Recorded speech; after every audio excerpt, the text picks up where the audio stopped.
आज हम स्टार्ट करेंगे थर्मोडायनामिक्स। थर्मोडायनामिक्स फिजिक्स के अंदर और केमिस्ट्री के अंदर दोनों में पढ़ाया जाता है। कुछ पार्ट्स दोनों चैप्टर में कॉमन है, इसलिए जितना पार्ट इसका नीट में आएगा और जेई में आएगा हम बस उतने पार्ट्स को कवर करेंगे, बाकी पूरा डिटेल्स में जाने की जरूरत नहीं है। जो काम है काम से काम रखेंगे, न्यूमेरिकल्स बनाएंगे, फॉर्मूले बनाएंगे, उससे ज़्यादा कुछ नहीं। ठीक है, सबसे पहले देखते हैं इसका डेफिनेशन क्या है कि आखिर थर्मोडायनामिक्स किसे कहते हैं। तो इसका डेफिनेशन जब हम देखते हैं ना, जब भी हम इलेक्ट्रोस्टैटिक्स पढ़ते हैं ना, तो इलेक्ट्रोस्टैटिक्स में ये पढ़ते हैं कि electrostatics is the branch of physics, but thermodynamics is not the branch of physics, it is the branch of science.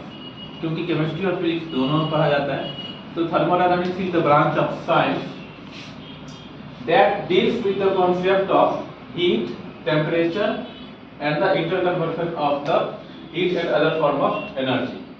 तो मेन फॉर्म में हमें इसमें क्या पढ़ना है, हीट और टेम्परेचर के बारे में पढ़ना है कि अगर मान लो कहीं पे टेम्परेचर हमने बढ़ा दिया तो एनर्जी किस फॉर्म में कन्वर्ट हो जाएगी, टेम्परेचर घटा दिया तो एनर्जी किस फॉर्म में कन्वर्ट हो जाएगी। उसी के वेरियस फॉर्म्स को पढ़ना है। उसी के वेरियस फॉर्म्स को जानने के लिए इस चैप्टर का नाम थर्मोडायनामिक्स पढ़ा। थर्मोडायनामिक्स जैसे मतलब थर्म का मतलब ही होता है हीट के कन्वर्जन को। ठीक है, जो सबसे पहला पॉइंट है thermodynamic system, N assembly of a very large number of particle having a certain value of pressure, volume and temperature.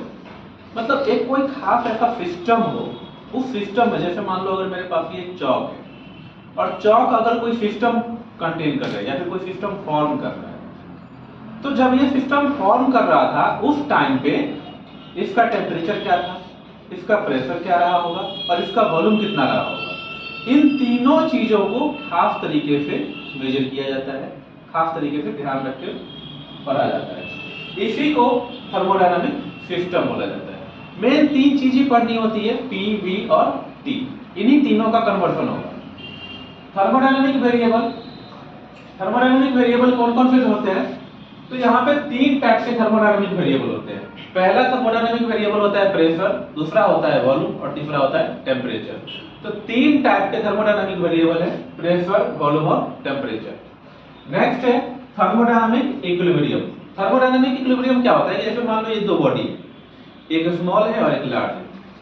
अगर इन दोनों बॉडी को हम ये कहते हैं कि ये दोनों थर्मल इक्विलिब्रियम में है, दैट मींस इस छोटे वाले चौक का और इस बड़े वाले चौक का दोनों का टेम्परेचर सेम है।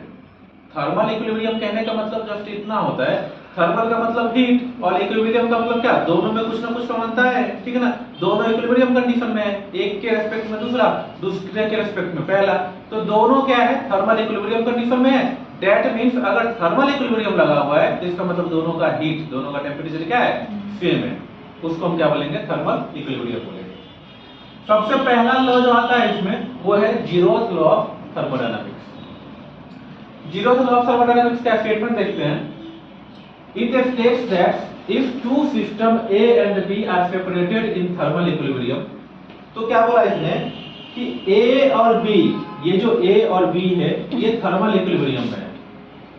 मतलब जितना ए का टेम्परेचर है उतना ही बी का भी टेम्परेचर है। ठीक है, अब आगे पढ़ते हैं। Is in thermal equilibrium with a third system C.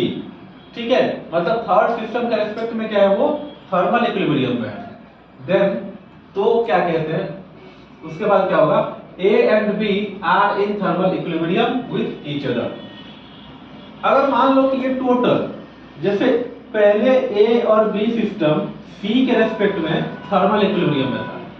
ठीक है, अगर ए और B, A and B are separated in thermal equilibrium, तो A B पहले C के रेस्पेक्ट में थर्मल इक्विलिब्रियम में था। तो अब ये बोला गया कि इसका मतलब है कि A और B ये भी थर्मल इक्विलिब्रियम में है।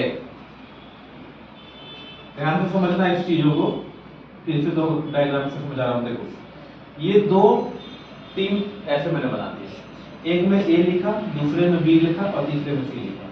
ठीक है, मान लो इस कंडीशन पे क्या है कि ए बी सी के रेस्पेक्ट में थर्मल इक्विलिब्रियम कंडीशन में है।